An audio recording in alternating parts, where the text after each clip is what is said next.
مجلس نبوی میں اکابر صحابہ اکرام رضوان اللہ تعالیٰ اجمعین موجود تھے۔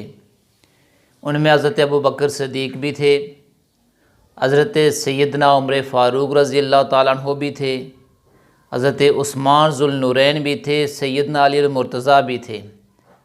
اس محفل کے اندر حضرت عبد الرحمن عوف بھی تھے اور عبداللہ بن مسعود جیسے اکابر علماء صحابہ وہاں موجود تھے۔ اور یہ وہ مقدس محفل تھی کہ جس محفل کے میر مجلس میرے آقا تھے اور شریک محفل صحابہ کرام تھے۔ اسی دوران ایک انصاری صحابی اس محفل کے اندر تشریف لاتے ہیں۔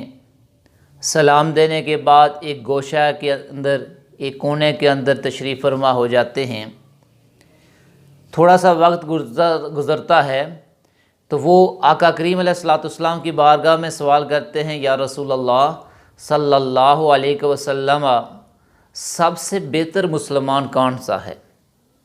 تو میرے آقا علیہ السلام نے جواب دیا، جس کا اخلاق سب سے اچھا ہے وہ سب سے بہتر ہے۔ اس نے پھر عرض کی، یا رسول اللہ صلی اللہ علیہ وسلم، سب سے دانا اور سب سے ہوشیار اور چلاک آدمی کون سا ہے؟ تو میرے آقا نے ارشاد فرمایا، الکیس من دان نفسہ وعمل لما بعد الموت او کما قال علیہ السلام۔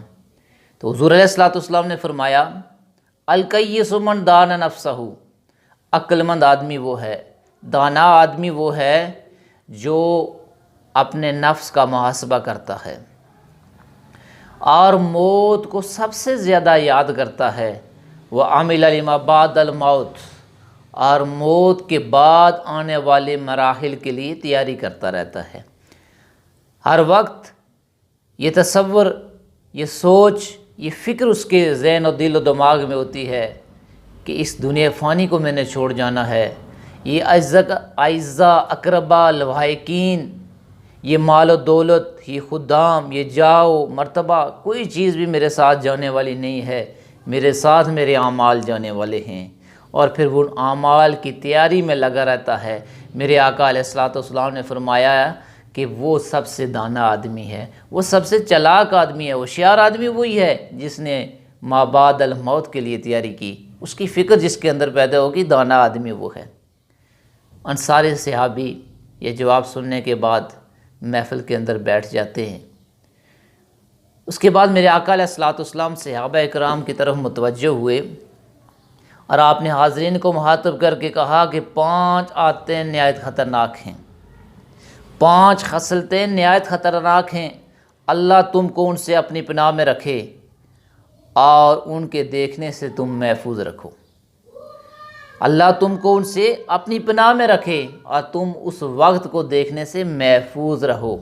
یعنی حضور علیہ السلام نے اس کی خطرناک ہونے اور پھر صحابہ کرام کو اس سے محفوظ رہنے کی دعا بھی دی اور اس سے بچنے کی، اور اس وقت کے آنے سے جب یہ عادتیں پائی جائیں گی، یہ معاملات شروع ہو جائیں گے، تو حضور نے دعا کی کہ اے میرے صحابہ، اللہ تمہیں اس وقت سے بھی محفوظ رکھے۔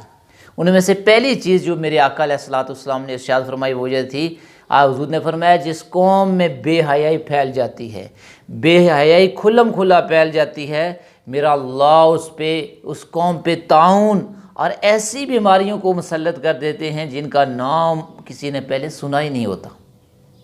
گویا یہ بے حیائی وہ خطرناک عادت ہے، وہ خطرناک بیماری ہے کہ اس کی وجہ سے قومیں تباہ ہو جاتی ہیں، ان کے اندر اللہ ان کو تباہ و برباد کر دیتے ہیں، ایسی ان کے اندر بیماریاں پھوٹتی ہیں جو ان کے نیست و نابود ہونے کا سبب بن جاتی ہیں۔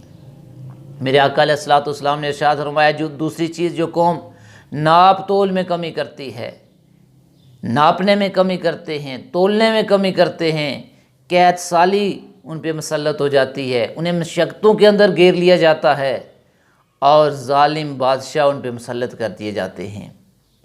فرمایا تیسرا، جو قوم زکوٰۃ ادا نہیں کرتی، زکوٰۃ کی ادائیگی سے انحراف کر لیتے ہیں، ان سے بارشوں کو روک لیا جاتا ہے۔ اور میرے آقا نے ارشاد فرمایا، میرے صحابہ اگر جانور نہ ہوتے تو پھر بارشیں کبھی ہوتی نہ۔ تو بارشوں کے رکنے کا ایک سبب زکوٰۃ کو ادا نہ کرنا بھی ہے۔ تو جس قوم کے اندر یہ عادت بن جاتی ہے اللہ ان سے اپنی رحمت کو روک لیتے ہیں۔